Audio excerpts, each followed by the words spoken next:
You see the few ships that return to port, their sails full, their cargo intact. Society displays these vessels, anchors dropped, flags waving, as evidence of successful voyages. This is the image presented: the happy marriage, the enduring partnership. It is a potent visual, engineered to reinforce a particular script. But your logical apparatus must account for the unseen. For every ship that docks, how many lie broken beneath the waves? How many voyages ended in catastrophic loss, their crews abandoned to the currents? This is survivorship bias, a fundamental flaw in human perception, weaponized by the system to distort your understanding of reality. The social contract of marriage, for many, is not a safe harbor. It is a biological competition, a resource drain with predetermined outcomes for the majority. You are shown the carefully curated highlights, the anniversaries, the public displays of affection. You are not shown the billions of dollars vaporized in legal battles, the assets liquidated, the homes forfeited. You are not shown the tens of millions of men whose lives were not merely altered, but functionally dismantled by this process. Their access to children restricted, their financial sovereignty eradicated, their very identity overwritten. Your perception is not your own. It has been engineered. You witness the illusion of success, the carefully selected data points that serve the prevailing narrative. This narrative benefits the system. It does not benefit you. Understand this. What you are shown is never the full matrix. It is a filtered, advantageous projection designed to keep you within predictable parameters. The true cost, the vast statistical graveyard of male lives and resources, remains obscured. You understand the initial calculation. You recognize the inherent structural vulnerabilities. Now, confront the exponential increase in risk. Remarriage. This is where the statistical predator truly emerges, not as an anomaly, but as a predictable outcome coded into the very architecture of the system. Consider the cold, hard data. The probability of divorce in a second marriage is demonstrably higher than in a first. For a third union, the statistical probability escalates even further, a pattern of diminishing returns for the male participant. This is not a series of isolated misfortunes, nor is it bad luck. This is a predictable outcome of biological competition, amplified and weaponized by the modern legal framework. The system itself is engineered for resource extraction. Each new marital contract you willingly sign increases your financial risk exposure exponentially. It is not merely a question of shared assets. It is about future income, pension plans, and the entire edifice of your accumulated capital becoming subject to renegotiation or outright seizure. Beyond the quantifiable financial drain, each subsequent union diminishes your emotional sovereignty. The space you fought to reclaim, the autonomy you rebuilt post-collapse, becomes immediately vulnerable. You re-expose yourself to the same mechanisms that led to your initial resource depletion, creating new vectors for psychological exploitation. Furthermore, each additional divorce tangibly reduces your sexual market value. You become a data point. Higher risk, higher cost. This is not an emotional judgment. It is a market assessment. You perceive the prospect of a new marriage as an emotional decision, a quest for connection, for stability. This is your biological imperative speaking, the drive to pair bond. But the system, the legal and social matrix, perceives it differently. It sees a renewed opportunity for financial liquidation, for a structured transfer of your resources. You are not entering into a partnership of equals in this context. You are entering into an agreement where the probabilities are stacked against your long-term resource retention, against your future capital generation. You are expanding your attack surface. You are inviting a greater potential for financial collapse and a further profound drain on your psychological capital. The script for this scenario is well rehearsed. Understand its implications.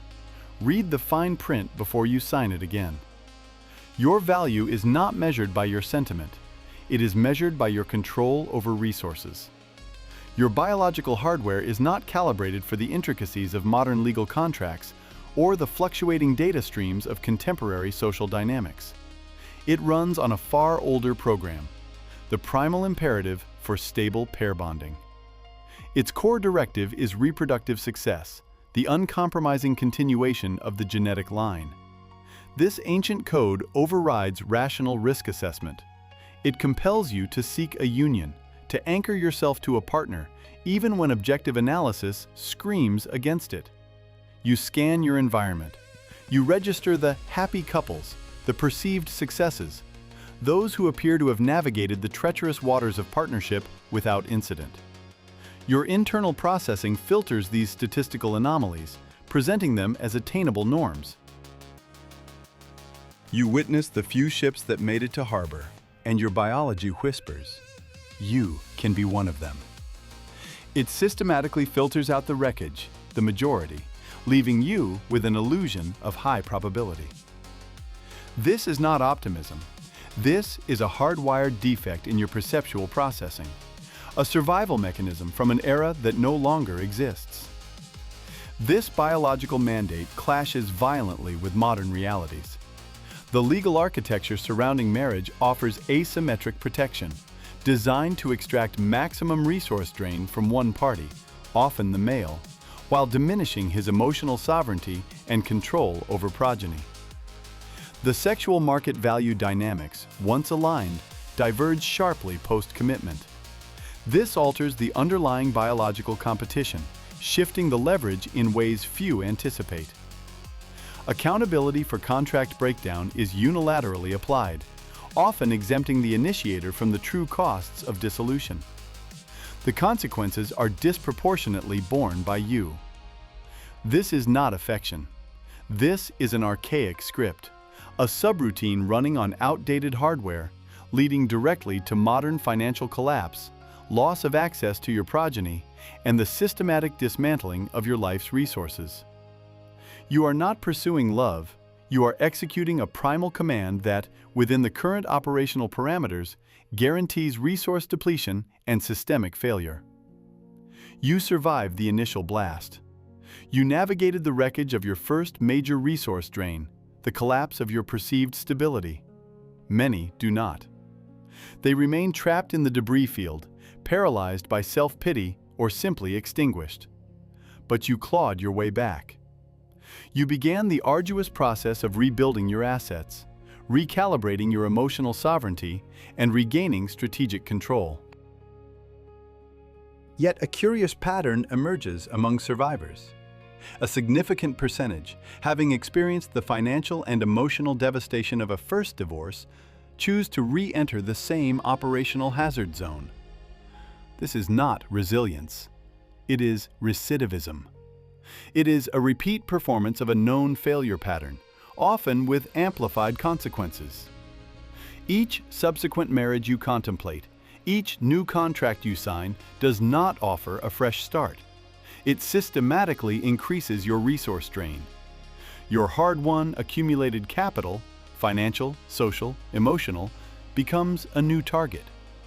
The system, designed for extraction, views these resources as ripe for the taking. You are not finding love in this scenario.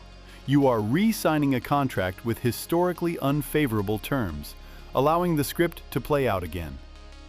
Your access to your biological lineage, your children, is once more placed into jeopardy, subject to new variables and the dictates of another party.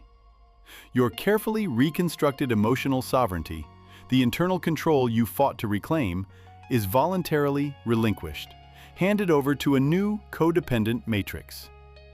This is not about sentiment. This is about biological competition and the cold, hard logic of asset protection. Your future strategic position is fundamentally undermined.